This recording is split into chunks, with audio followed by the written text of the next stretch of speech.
El héroe de esta historia es un maestro del disfraz. A algunos se les ha aparecido como una cuña, a otros como un cono. Pero sea cual sea la forma que haya adoptado, él siempre ha sido el número uno. Su historia es nuestra historia.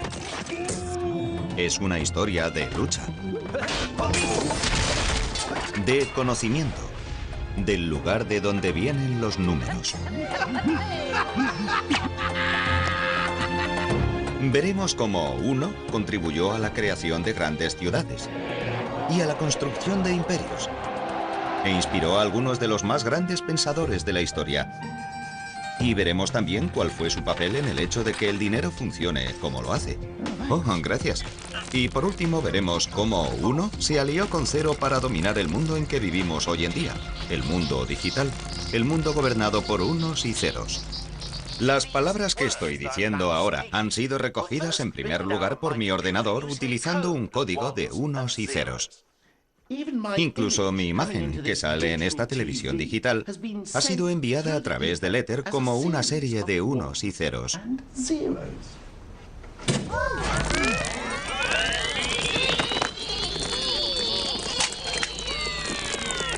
Pero, ¿cómo han llegado estos dos dígitos a dominar el mundo? Eso no ha sido siempre así. De hecho, durante la mayor parte de la historia humana, el cero ni siquiera ha existido. Es uno el que ha contado de verdad. La historia del número uno. ¿De dónde venía uno? Bueno, esta historia empieza en los albores de los tiempos. Hace 3.042.059 años, el primer primitivo uno salió reptando de aquel caldo primigenio para vivir en tierra firme.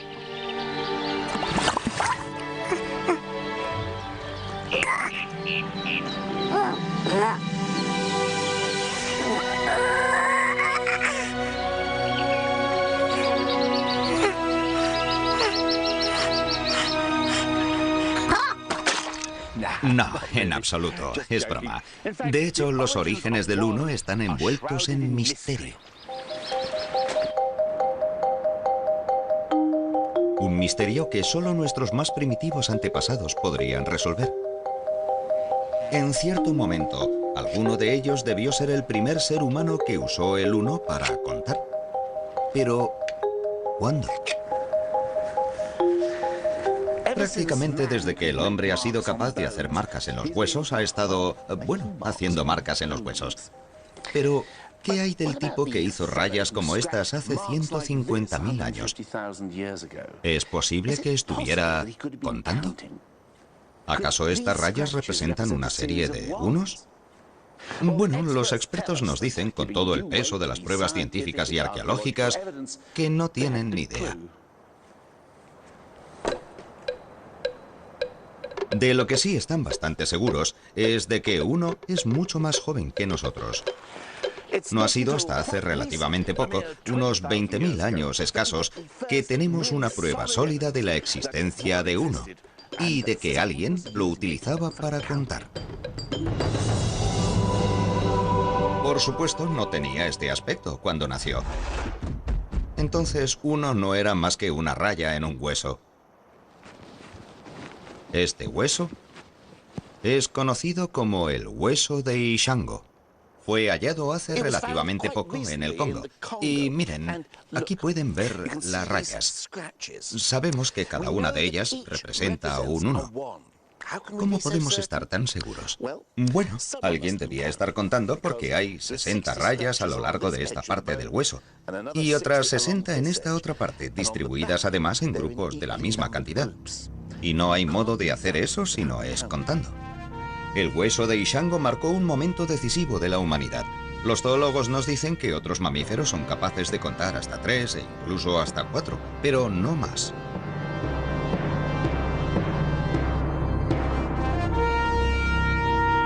Al convertir el 1 en una raya, Nuestros primeros ancestros podían contar hasta 4, 5 y 6 si realmente eran tipos listos. De hecho, podían contar tantos unos como quisieran.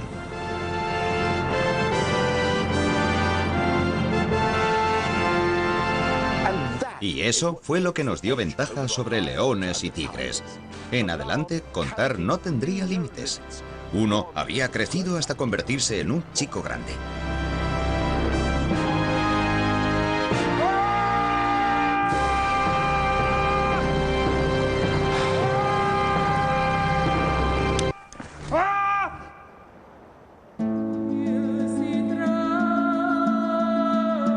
Mientras tanto, los humanos estaban empezando a mudarse, y eso iba a cambiar la historia de uno para siempre.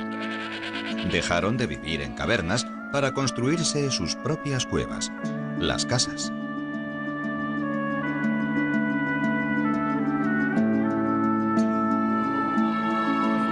El siguiente acontecimiento importante en la vida de Uno iba a suceder en la antigua civilización de Sumer. Aquí, en el Próximo Oriente, hace alrededor de 4000. Bueno, ahí lo tienen. En aquella época, los sumerios decidieron darle a Uno su independencia. Dejaron de representarlo haciendo rayas en un hueso y lo liberaron, representándolo como una ficha. Esta transformación cambió no solo la vida de Uno, sino también el curso de la historia.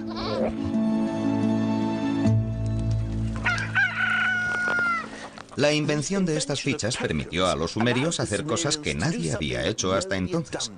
Si tú añades muescas a un palo o hueso, puedes hacer solo eso, añadir o sumar. Pero con las fichas puedes también quitar, restar. Supongamos que tienes 6 gallinas y te comes 5.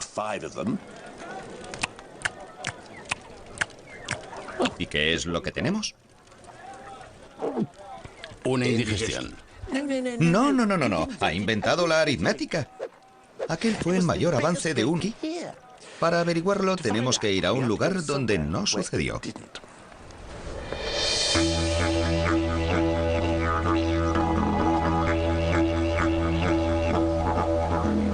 Conozcan a los Walpiri, de la Australia Central. Son un pueblo que vive aquí desde hace unos 30.000 años, aunque no hace tanto que los antropólogos descubrieron que no utilizan números. La gente se interesó por los Walpiri porque en nuestra lengua no utilizamos números. Tenemos una palabra para decir uno, pero eso es todo. Hasta recientemente, los Walpiri se las han arreglado sin utilizar números. ¿Cómo lo han podido hacer? Las cosas que hacen ustedes en su mundo se hacen aquí de otra manera. Vean, por ejemplo, al anciano Yapal Jarri, que ha crecido y ha vivido sin usar nunca números.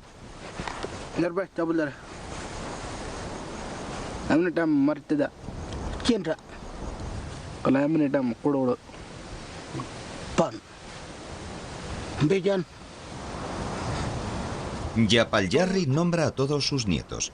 Lo que no dice es 4, que no existe en su vocabulario.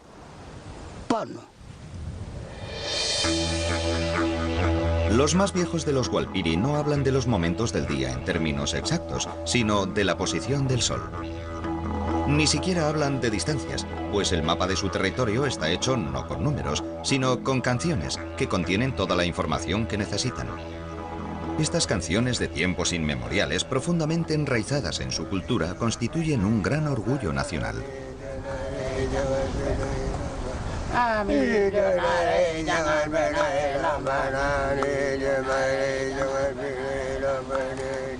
El hecho es que tradicionalmente los Walpiri no han necesitado realmente un sistema numérico, y mucho menos la aritmética. Pero, ¿por qué en la otra punta del mundo, hace 6000 años, las gentes de Sumer sintieron la necesidad de convertir a Uno en una ficha e inventar las matemáticas?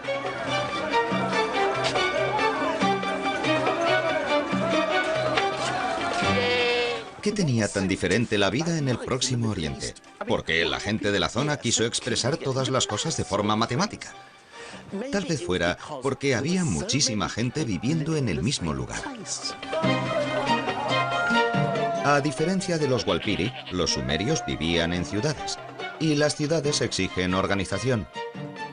Había que almacenar y distribuir el grano, y averiguar cuánto le tocaba a cada uno requería de la aritmética. Por eso los sumerios convirtieron a uno en fichas en forma de cono. Las fichas hicieron posible la aritmética que hacía falta para conocer la riqueza, calcular beneficios y pérdidas, tal vez lo más importante, recaudar impuestos. Sí, se puede atribuir el invento de las matemáticas a la vida urbana.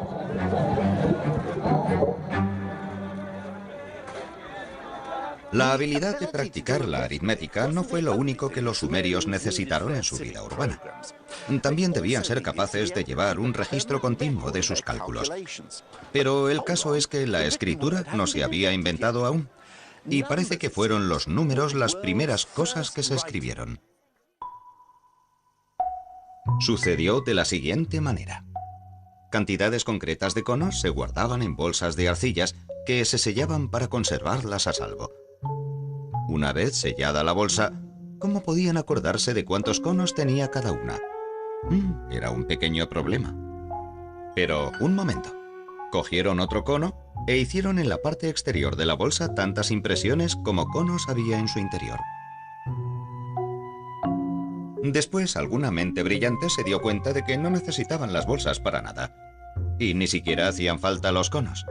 Podías hacer marcas directamente sobre una tablilla de arcilla y ya está. Tenías un registro de la cantidad. Había nacido la noción de la escritura. Los matemáticos sumerios eran ahora capaces de mantener registros permanentes de sus cálculos, y estos podían llegar a ser más complejos que nunca. Solo unos pocos elegidos, a los que se entrenaba desde la infancia, eran iniciados en los misterios de los números. Llegaron a ser una élite poderosa y muy bien pagada, a la que aún hoy rendimos homenaje. Eso es, el gran legado de los sumerios al mundo fue el contable.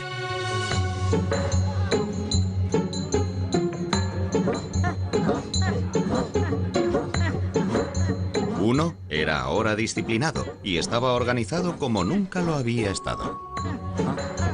Se convirtió en una poderosa herramienta. Podía ser utilizado para construir imperios, que es precisamente lo que le sucedió a Uno en su siguiente reencarnación.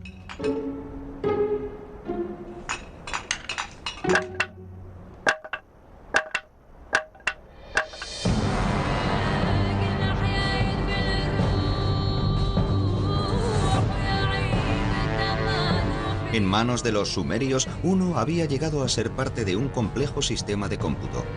Los egipcios llevarían sus talentos mucho más allá. Además de andar muy lentamente, no sonreír y formar en línea, a los egipcios les encantaban las cosas grandes, los grandes edificios, las grandes estatuas y los grandes ejércitos. También llegaron a utilizar números realmente enormes. Y la forma en que los escribían nos proporciona una reflexión fascinante de la jerarquía de la sociedad egipcia.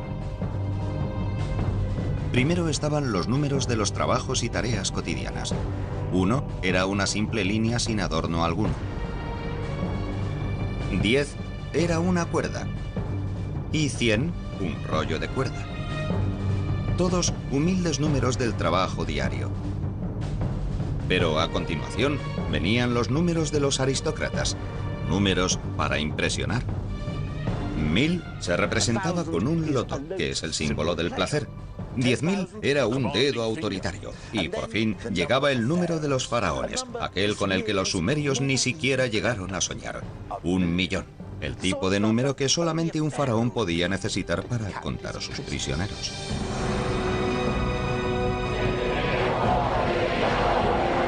Fue el primer millón de la historia, y el símbolo que lo representaba era un prisionero implorando perdón, o puede que un contable rogando que no le hicieran contar más prisioneros.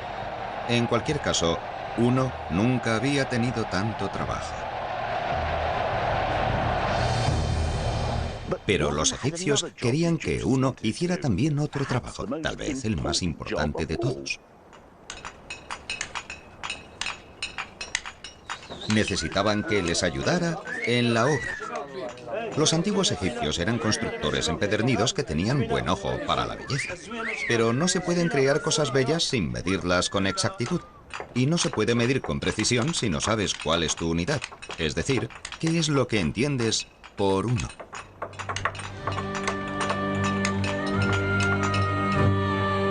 Tratando de resolver este problema, los egipcios harían algo que nadie había hecho antes. Definieron su propia versión de uno. Y la basaron en la longitud del brazo de un hombre contada del codo a la punta de los dedos, más la anchura de la palma.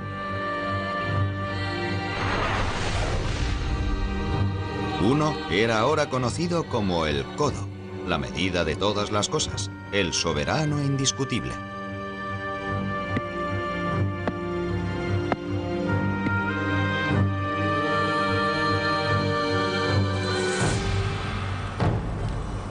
Estos unos oficiales, las barras maestras de un codo, eran tan importantes que se guardaban celosamente en el templo. Se hacían copias de ellas y se distribuían para que a lo largo de todo el imperio, fuera cual fuera la edificación, todos supieran lo que querían decir con uno. Y con esta simple barra de medida, los egipcios pudieron completar sus vastos proyectos arquitectónicos con asombrosa precisión. Si uno no se habría convertido en el codo, algunas de las maravillas del mundo habrían sido, bueno, menos maravillosas.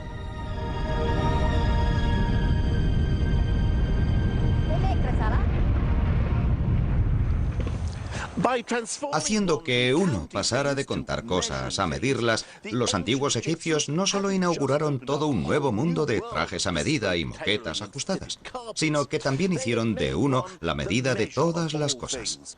Uno se había convertido en soberano, pero su destino iba a ser aún más especial. Se iba a convertir en la esencia del universo.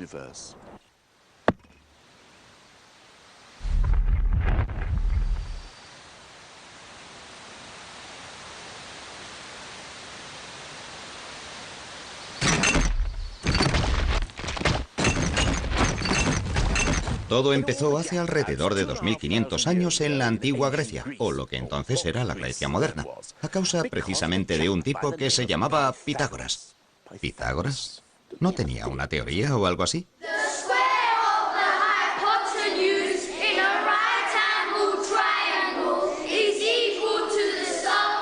Eso es, el teorema de Pitágoras. Un poco aburrido, yo nunca lo entendí. Well, actually, I think that Pythagoras was a pretty interesting bloke. ¿Ah, sí? He had a school in which all his pupils had to give up their worldly possessions, eat only vegetables and swear never to touch beans. ¿Cómo se explica eso? Pythagoras believed that when you fart, a bit of your soul escaped. Es asombroso qué cosas se aprenden hoy en la escuela. Es verdad que Pitágoras era un poco, bueno, raro, por decirlo de alguna manera suave.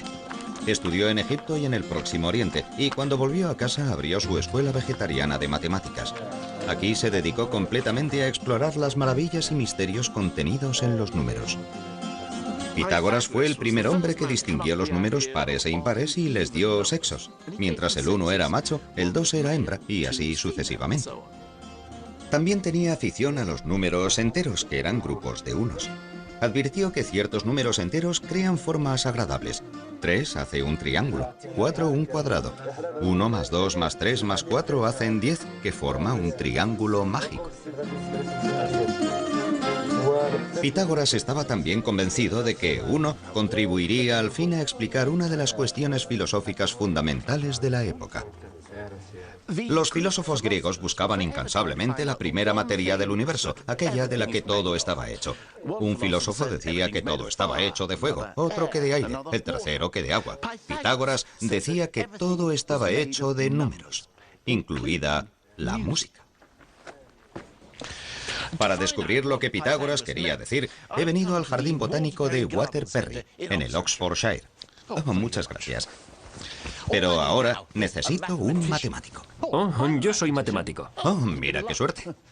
Pero si quieres saber algo sobre Pitágoras, la música y las matemáticas, vamos a necesitar algunos tiestos de diferentes tamaños. Ay, ay, ay. Oh, perfecto. Pitágoras quería comprender por qué ciertas combinaciones de notas sonaban tan hermosas y armónicas, y vemos que, si golpeamos un tiesto, obtenemos una nota, la... Pero si la combina con la nota de este otro tiesto, la... Es una combinación bastante mala. Escuchémoslas juntas.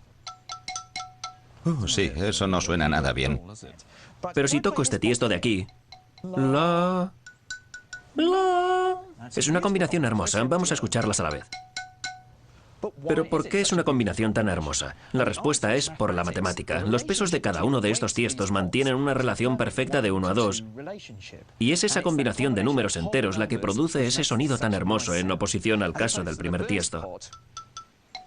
Esto es en relación como de 1 a 1,2. No es una relación agradable de números enteros, por lo que se produce un sonido poco armonioso. Lo que Pitágoras dice es que las armonías son combinaciones de números enteros, números que vienen a ser grupos de unos.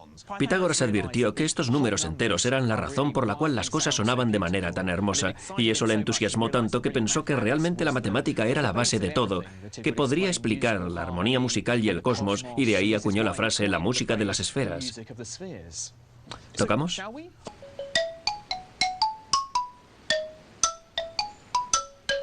Si la belleza de la música se basaba en números enteros, Pitágoras pensó que lo mismo sucedería con todo lo demás.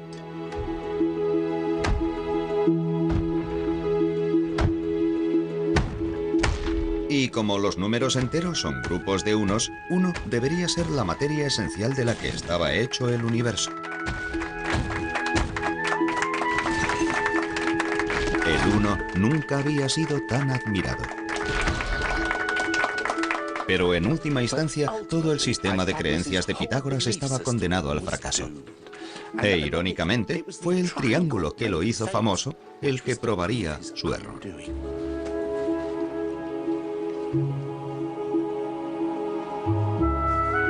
Si uno estaba en el corazón de todas las cosas, debería estar también en el corazón de todos los triángulos, incluido el triángulo rectángulo de 2 lados iguales. El problema es que no es así. Pitágoras siguió intentando reducir los 3 lados a una cantidad exacta de unidades, pero eso era sencillamente imposible.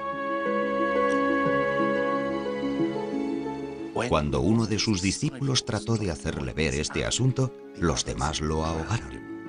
Todo el sistema de creencias de Pitágoras de que el mundo estaba hecho de unidades era falso.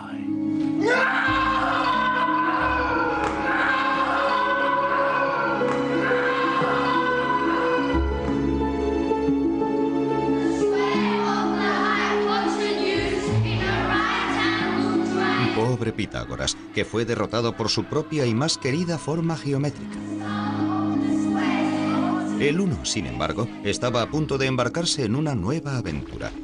Solo que antes tendría que hacerse algo menos real. Como todos los humanos anteriores a él, Pitágoras no concebía los números si no representaban cosas reales. Un 1 no era un 1 si no se refería a una silla, o un paso, o un presentador de televisión. Pero los matemáticos que siguieron a Pitágoras rompieron estas restricciones. ¡Eureka! ¡Eureka! Sí, Arquímedes es hoy famoso por haber sido el primer striker de la historia, pero de hecho fue el más grande matemático de la antigüedad. ¡Eureka! ¡Eureka! A Arquímedes le encantaba jugar con los números y llevó a las matemáticas al reino de lo inimaginable porque en esos juegos permitió que los números hicieran cosas imposibles, como calcular cuántos granos de arena harían falta para llenar el universo. Pero por muy tontos que estos juegos nos puedan parecer, con ellos obtuvo a veces resultados prácticos de los que aún hoy en día nos beneficiamos. Por ejemplo, estaba obsesionado con qué pasaría si tomabas una esfera y la convertías en cilindro. ¿Cuál sería la diferencia en el área ocupada? Bueno, a mí personalmente me importa un bledo, pero Arquímedes vivió el día más feliz de su vida cuando consiguió por fin dar con la fórmula. Y aunque era una pura bravuconada matemática, resultó ser a la postre sorprendentemente práctica, porque gracias a Arquímedes, los cartógrafos del futuro pudieron tomar el globo terráqueo y trasladarlo a un plano. 1 no era ya la esencia del universo. pero contribuía a crear la era dorada de las matemáticas teóricas.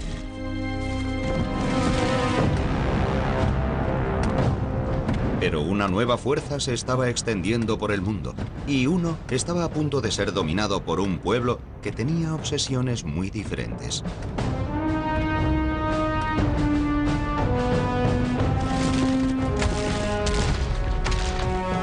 Arquímedes vivía en Siracusa, y cuando los romanos la invadieron en 212 a.C., él estaba en mitad de un cálculo particularmente complicado. De hecho, estaba tan enfrascado en su trabajo que lo único que pudo decir fue: «Le ruego que no me moleste ahora». Tal vez no fue una actitud muy inteligente. Fue el fin de las matemáticas teóricas en el mundo clásico. Los romanos no estaban interesados en vagas abstracciones del tipo cómo calcular el peso de todas las cabras que hayan vivido nunca. Estaban más interesados en el poder. Lo quisiera o no, uno era ahora un siervo de Roma.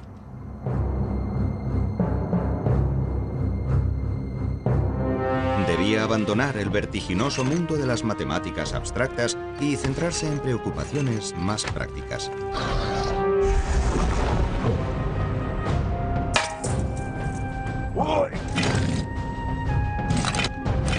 Se convirtió en la columna vertebral del mundo romano, pues los romanos lo usaron para establecer una rígida cuadrícula numérica en su ejército. Había 10 hombres en una sección, y 10 secciones, es decir, 100 hombres, constituían una centuria. 2 centurias hacían un manípulo, palabra que literalmente significa un puñado, y supongo que eso es lo que serían 200 soldados romanos. Incluso los castigos se basaban en principios numéricos. Si una legión sufría una derrota humillante, toda la legión era diezmada, es decir, se mataba a 1 de cada 10 hombres, independientemente de cuáles hubieran sido las responsabilidades de cada uno.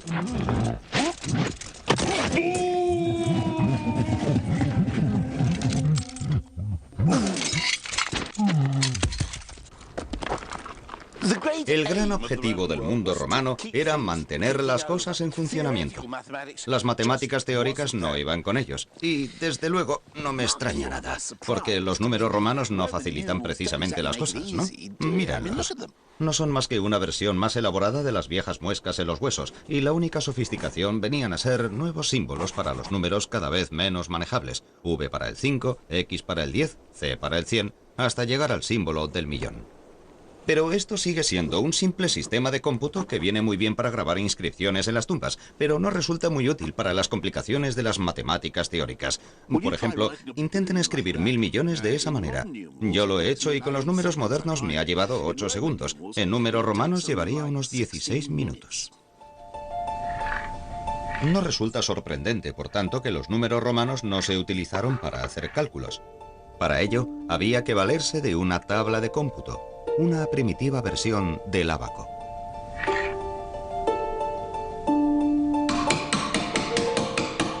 Los propios números solo se usaban para registrar los resultados. Tal vez no sea casualidad que, a diferencia de los griegos, hoy en día no se recuerde ni un solo matemático romano.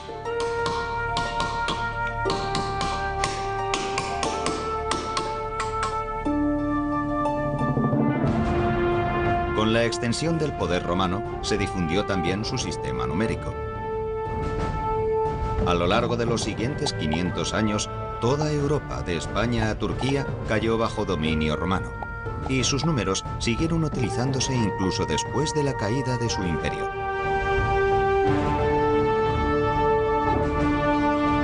Pero aunque el sistema romano parecía indestructible, no lo era. Su perdición vendría del este, de la India, para ser más preciso, alrededor del año 500 de nuestra era.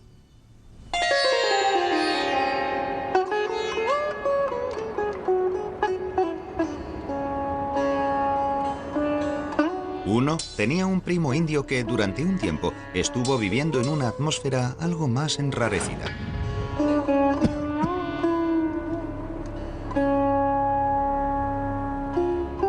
Los indios parecían haber estado mucho menos preocupados por la organización militar que por la renuncia al mundo y la búsqueda de la iluminación. Pero el nirvana no está ahí mismo al final de la calle. Para alcanzarlo hay que recorrer un camino muy largo que exige dedicarle muchísimo tiempo. De modo que para expresarlo, los indios tuvieron que inventar números extraordinariamente grandes. Ahí está el rayu, por ejemplo. Un rayu es la distancia que recorrería un dios en 6 meses si avanzara 1 millón de kilómetros en cada uno de sus parpadeos. ¿Y qué tal un palia? Un palia es la cantidad de tiempo que me costaría hacer un gran montón de lana de 10 kilómetros de alto si añadiera una hebra cada siglo. He aquí uno que he hecho un poco antes. Está claro que son unos números que a uno le harían sentir pequeño si no hubiera tenido la ayuda de sus amigos.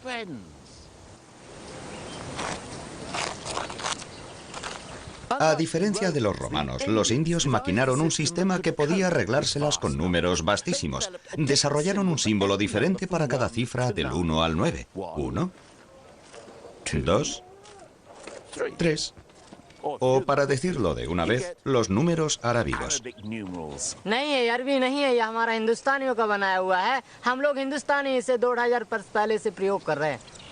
La verdad es que tiene razón.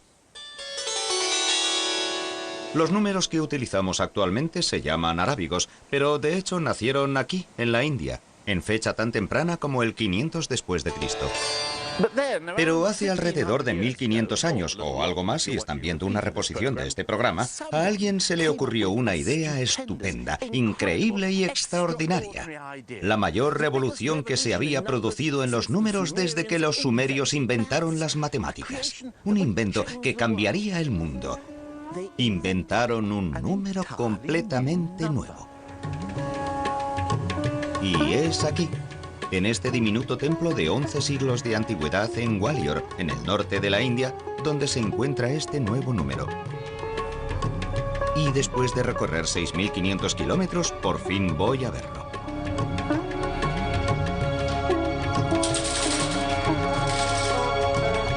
Oye, Nick. Está cerrado.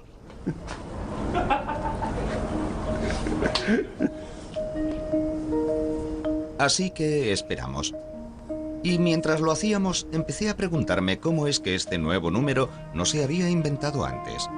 Es un numerito sencillísimo que se dice en un momento y se escribe aún más rápidamente. Ah, aquí está. Pero una vez inventado, transformó la vida de uno de una manera que acabaría cambiando también el mundo entero. Bueno, he aquí el ejemplo indiscutible de la mayor invención india, el nuevo número. El santo grial de los números. El 0. Por primera vez en la historia de la humanidad, alguien hizo de la nada un número. La inscripción dice que se plantó un jardín para producir flores para el templo, y para asegurarse de que tendrían suficientes flores, el jardín debía medir 187 por 170 astas, alrededor de 8 hectáreas. Mientras los romanos usaban los números para registrar sus conquistas y contar cadáveres, estas gentes los utilizaban para asegurarse de tener las provisiones necesarias para sus arreglos florales. Y ustedes dirán, ¿a qué viene tanto rollo? O sea, ¿qué tiene de maravilloso inventarse un símbolo que significa nada? Si alguien me preguntara cuántas cosas tengo en la mano, podría decir simplemente que no tengo nada y no necesito un 0 para eso. Bueno, un 0 solo tal vez no sea nada, pero al combinarlo con 1, empezó la magia.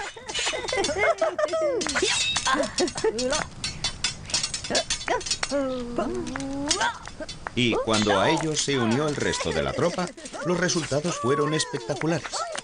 Con solo 10 dígitos, los indios podían hacer números infinitamente grandes e infinitamente pequeños. Los romanos no podían hacer esto. Uno había encontrado en Cero a su compañero ideal, y este fue un emparejamiento que habría de cambiar el mundo. Con la ayuda del resto del equipo, permitieron a la ciencia india avanzar extraordinariamente. Los astrónomos indios, por ejemplo, llevaban siglos de ventaja a los del mundo cristiano.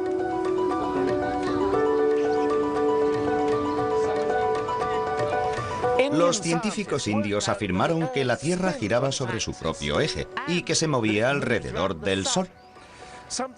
Algo que en Europa Copérnico no averiguaría hasta 1000 años más tarde. Los científicos indios también calcularon el diámetro del globo terráqueo y se equivocaron en menos de un 1% del que realmente es. Todo eso fue posible gracias a la participación de 1, 0 y el resto de la tropa de números. Fueron una gran sensación y su fama se extendió rápidamente por toda la Tierra. Antes o después se iba a producir un conflicto con los números romanos. Pero por ahora, 1, 0 y sus amigos se abrieron camino a través de los desiertos de Arabia para conquistar una de las sociedades más sofisticadas de la época en lo que hoy es Irak.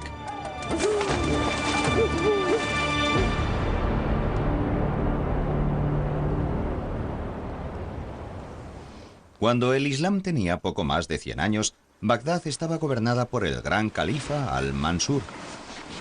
El califa quería que su pueblo viviera de acuerdo con el Corán, para lo que instituyó tribunales y jueces que aplicaran la ley del profeta.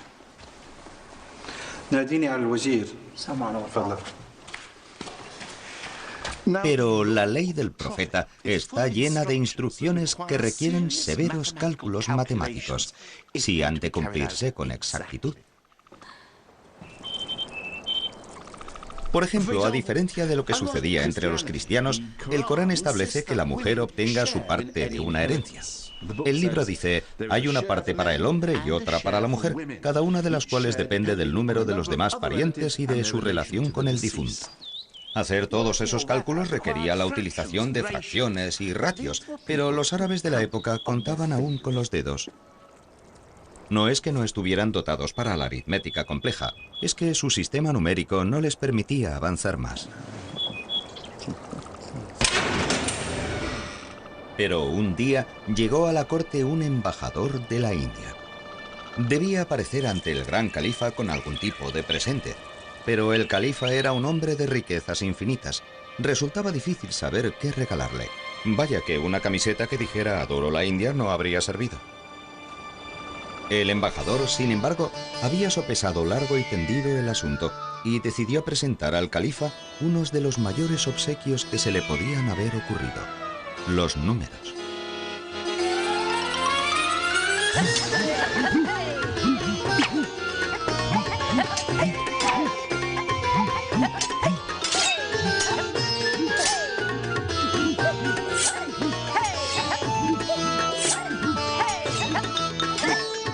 La verdad es que no sabemos exactamente cómo el mundo islámico llegó a adoptar los números indios, pero la historia del embajador es mi favorita.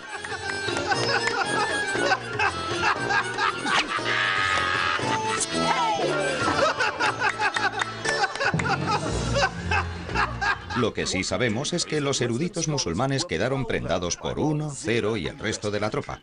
Y el más famoso de aquellos fue un hombre llamado Al-Khwarizmi. Al-Khwarizmi. Al-Khwarizmi. ¿Khwarizmi? Al-Khwarizmi. Al-Khwarizmi. Eso es.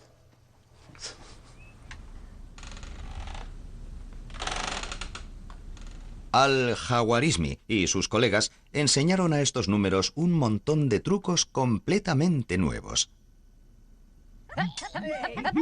Ecuaciones cuadráticas. Álgebra. Pasteles de logaritmos cúbicos invertidos. Bueno, vale, eso me lo acabo de inventar. Pero estas nuevas hazañas numéricas permitieron a la ciencia, las matemáticas y la astronomía alcanzar grandes logros en el Próximo Oriente, y la cuadrilla india resultó un gran éxito en todo el mundo islámico. Pero al otro lado del Mediterráneo, la Europa cristiana estaba aún bajo la garra inamovible del ejército de los números romanos, y siendo romanos, no iban a permitir dar paso fácilmente a los incansables recién llegados. La confrontación entre los dos sistemas era inevitable, y cuando llegara, dejaría sellado el destino del mundo occidental.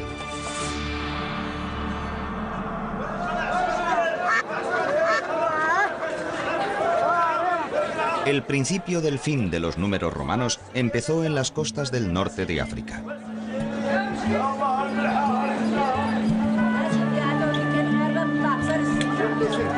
Los comerciantes musulmanes adoptaron rápidamente el uso de 1, 0 y compañía en sus negocios y actividades. Para finales del siglo XII, los números indios eran ya de uso común. Y fue en el ajetreado puerto de Bellaya donde un joven, hijo de un diplomático italiano con base en Argel, vio por primera vez su asombrosa actuación.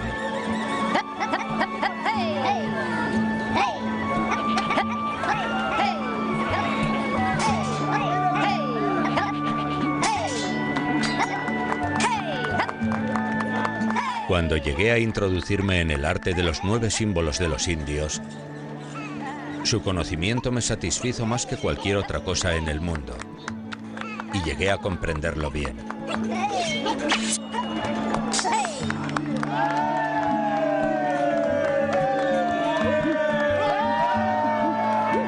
Aquel joven era conocido como Fibonacci y quedó tan prendado de los números indios que cuando creció decidió llevárselos con él a casa.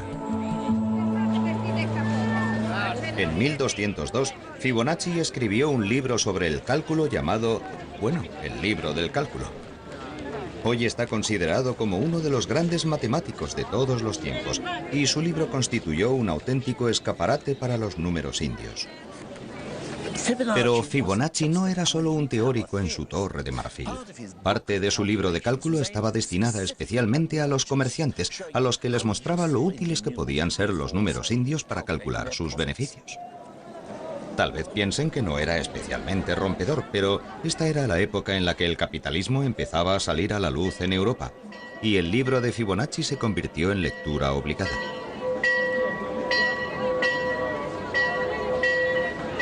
Por desgracia, la gente corriente se encontraba cómoda con los viejos números.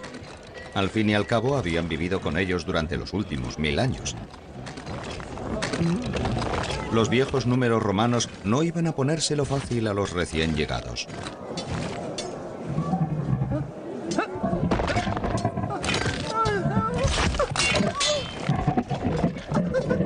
Y no era solo una cuestión de tradición. El cliente o comprador medio tenía algunas buenas razones para preferir el sistema antiguo. Por ejemplo, muchas ciudades italianas tenían su propia moneda en la Edad Media, de modo que cada vez que me encontraba en una nueva ciudad o en un nuevo plató con sus extras convenientemente disfrazados, como es el caso, tenía que acudir al banco o banca del cambista. Una banca era una mesa de contable, poco más que un ábaco con fichas en vez de avalorios. Los hombres que operaban con ellos, los banqueros, debían prestar un juramento de no engañar a sus clientes. Y si los magistrados descubrían que alguno engañaba a los clientes, venían y le rompían la banca en la que trabajaba, de donde procede la expresión bancarrota, que aún usamos hoy en día. Hola, ¿cuánto me da por esto? En este momento está contando.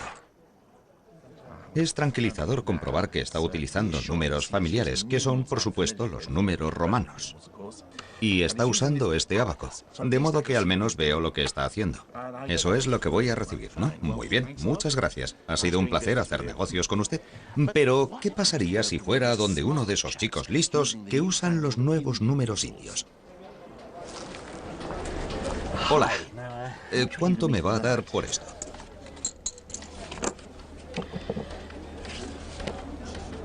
Aquí hay un ligero problema. Si yo fuera un cliente medieval, no tendría ni idea de lo que está escribiendo. Así que no me extraña que la gente se mostrara recelosa. Si mi banco empezara a llevar mis cuentas en chinos, también me preocuparía un poco. Oh, gracias, pero no tengo ni idea de cómo ha llegado hasta ahí. Bueno, en cualquier caso, gracias. Esta desconfianza llegó a ser extrema. En 1299, la ciudad de Florencia llegó a prohibir que los comerciantes usaran los nuevos números en sus cuentas. Debían usar números romanos. Pero ninguno fue tratado con más recelo y despecho que el compañero de uno, 0. Un escritor lo describió como un signo que crea confusión y dificultades.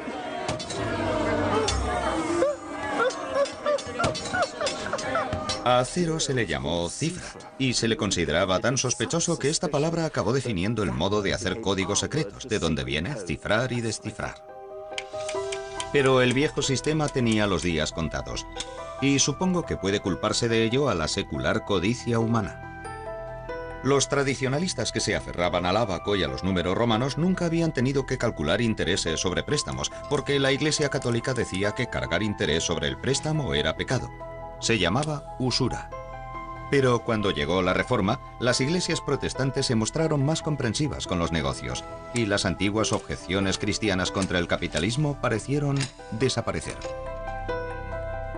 De modo que en este nuevo ambiente de préstamo e interés, ¿cuál de los dos sistemas se revelaría como más eficaz? ¿Los números romanos o el ábaco? Bueno, vamos a averiguarlo. A mi derecha, un matemático de primera clase. A mi izquierda, una gran experta en el uso del ábaco. Si yo prestara a alguien 10 euros al 0,5% de interés mensual, ¿cuánto me deberá al terminar el año? ¿De acuerdo? ¿Preparados? ¿Listos? ¡Ya! Kimi se dedica al ábaco desde que tenía 15 años y está usando un moderno modelo Soroban, pero tal como se hacía en el siglo XVI, va redondeando sus números a las décimas y centésimas más cercanas. Esperemos que le salga todo redondo. Marcus utiliza lápiz y papel y trabaja sobre una cuadrícula de decimales. Vive en el norte de Londres con su encantadora esposa Shani y 3 hijos adorables. No es grande, pero es inteligente. Ah, parece que Kimi tiene una respuesta. Sí. ¿Cuál es tu respuesta? 10,60. 10,60. De modo que el interés compuesto a un año es de 10 euros con 60 y parece que el ábaco lo ha resuelto con más rapidez que el matemático. Bueno, yo no quisiera amargaros la fiesta, pero creo que esa respuesta está equivocada. Mi resultado es de 10,61,677766403 para ser exactos. He tenido en cuenta el resto del interés, que es muy poco cada mes, pero suma algo. De modo que me sale ese 1,6 de más. Para el hombre de negocios medieval, esa podía ser la diferencia entre poder ganarse la vida o no. Tal vez sea por eso que el individuo que maneja el ábaco parezca tan desgraciado. A medida que el capitalismo ganaba respetabilidad, el cálculo del interés simple y compuesto se convirtió en imprescindible para cualquier comerciante respetable. Y para llevarlo a cabo, incluso con el ábaco, el viejo sistema romano no podía competir con los números indios. Así que siglos después de que Fibonacci los trajera a Europa, los números indios, al final, desplazaron a los pesados y torpes números romanos. Eran rápidos y versátiles, y con 1 y 0 como líderes, mucho mejores en el trabajo de equipo.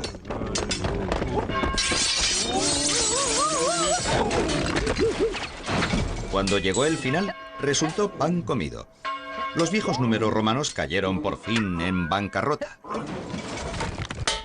Pero 1 y 0 tenían planes de futuro aún más ambiciosos y no pensaban incluir en ellos el resto de los números.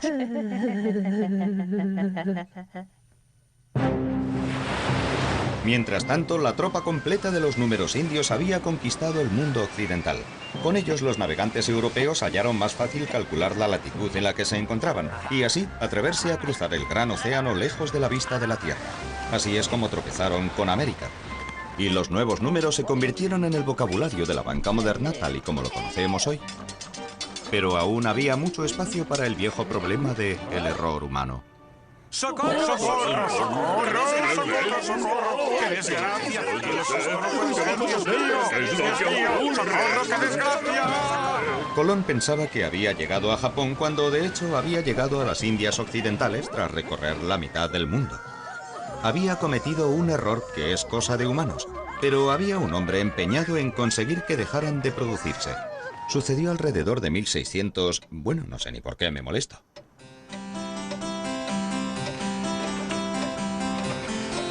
Gottfried Wilhelm Leibniz fue uno de los grandes matemáticos de todos los tiempos, que estuvo decidido a librar a la humanidad de la maldición del error humano.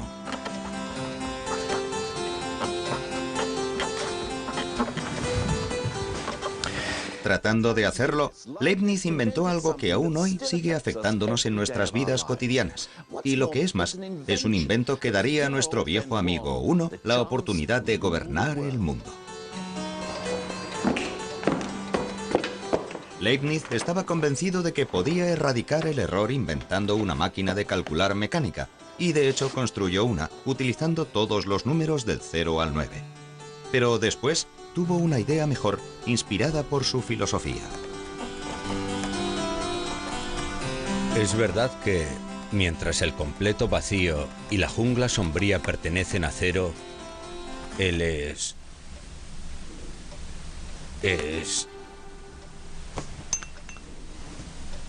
Espíritu de Dios y su luz pertenecen al Todopoderoso Uno.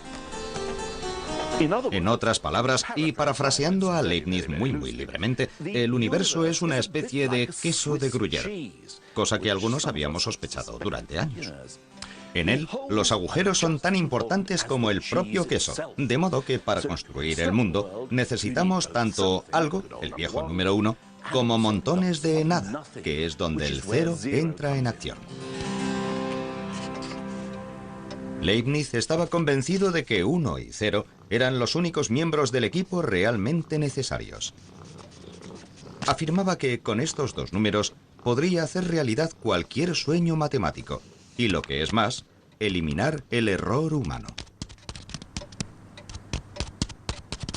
Se libró del resto de los números y desarrolló un sistema que usaba solo unos y ceros, el llamado sistema binario. Pero un minuto, ¿cómo se pueden expresar todos los números solamente con el 1 y el 0?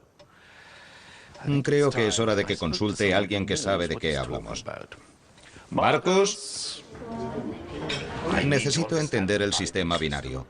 ¿Binario? Bien, déjame mostrarte un número en sistema binario. De acuerdo. He aquí el número 9 escrito en sistema binario. Se usan solo unos y ceros, y se escribe cualquier número. Solamente con unos ceros. Esto es 9 en binario. Bueno, a mí me parece que es 1001. Eso es porque estás obsesionado con tus 10 dedos y quieres contar las cosas de 10 en 10. En el sistema decimal tienes en cuenta cuántos unos hay en la primera columna, cuántos dieces en la segunda, cuántos cientos y cuántos miles. Pero en el sistema binario las cosas funcionan de otro modo. En él hay que fijarse en cuántos unos, cuántos doses, cuántos cuatros y cuántos ochos hay en cada columna. Aquí tenemos un huevo. Debemos representar este número utilizando solo unos y ceros. Sí. Bien, entonces solo podemos poner un huevo o no ponerlo. Hay un huevo en el 1. Un huevo representa a 1. Ahora déjame enseñarte cómo es 9 en binario. Aquí un lote de 8. Tengo un huevo en la cuarta columna. Un 1. Sí, un lote de 8 en la cuarta columna. Y 9 es 8 más 1. De modo que necesito otro 1 en la columna de los unos. Así que en sistema binario, 9 es un 8. Ningún 4, ningún 2 y un 1. Asombroso. Pero, ¿qué pasa con los demás números? Bueno, después de unas 3 horas de clase, llegué a comprender que era posible expresar todos los números utilizando solo unos y no unos. Incluso llegué a convencerme de que no hacía falta usar huevos para hacerlo.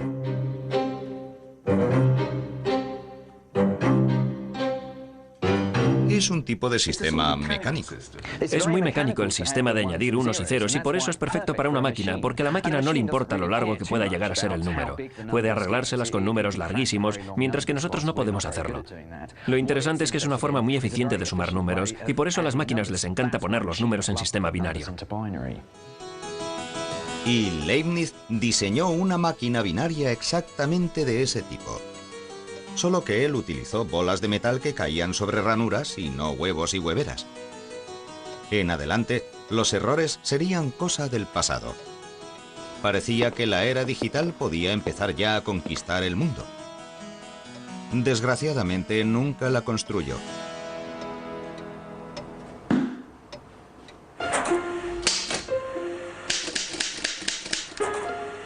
Uno y 0 debían esperar aún otros 265 años antes de ponerse bajo la luz de los focos.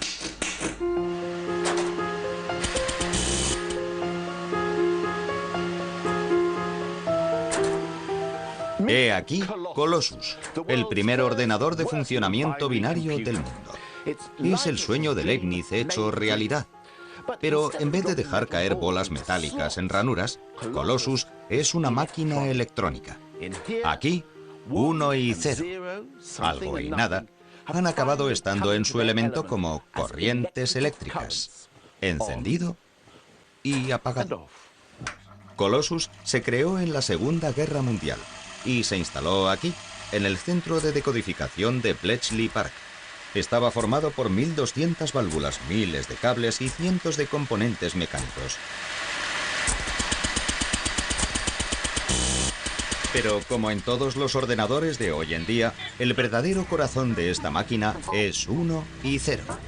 En su forma eléctrica binaria, 1 y 0 llevaron a cabo millones de cálculos rapidísimos que pudieron descifrar los códigos del enemigo antes incluso de que los alemanes afilaran sus lápices. Gracias a Colossus, los aliados supieron lo que decían los mensajes alemanes antes que el propio Hitler. Y puede que este extraordinario invento contribuyera a acortar la guerra en más de 2 años. La tecnología que nació aquí, en Bletchley, ha cambiado nuestro mundo para siempre. ¿Recuerdan todas aquellas razones por las que hacía falta utilizar y comprender los números? Realizar cálculos astronómicos, hacer mediciones, dividir correctamente las propiedades. Los ordenadores pueden hacerlas todas. Sacar porcentajes, calcular los cambios de moneda y el interés compuesto. Todos esos cálculos que preocuparon y a veces dejaron perplejos a los grandes pensadores de la antigüedad pueden dejarse ahora en manos de los ordenadores.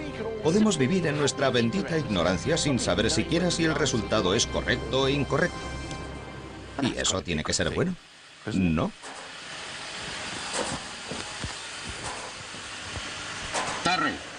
Terry, ¿dónde vas, Terry? ¿No me vas a dejar aquí? ¿No, Terry? ¡Terry! En la era de los ordenadores, todo nuestro mundo está gobernado por una corriente de unos y no unos, desde los extractos bancarios hasta los informes médicos, incluidos los códigos de barras cada vez que compro una lata de comida para gatos. De modo que el resto de los números pueden ser arrinconados en el basurero de la historia. No necesitamos más que a 1 y 0. El viejo dúo ha llegado a la cima del éxito.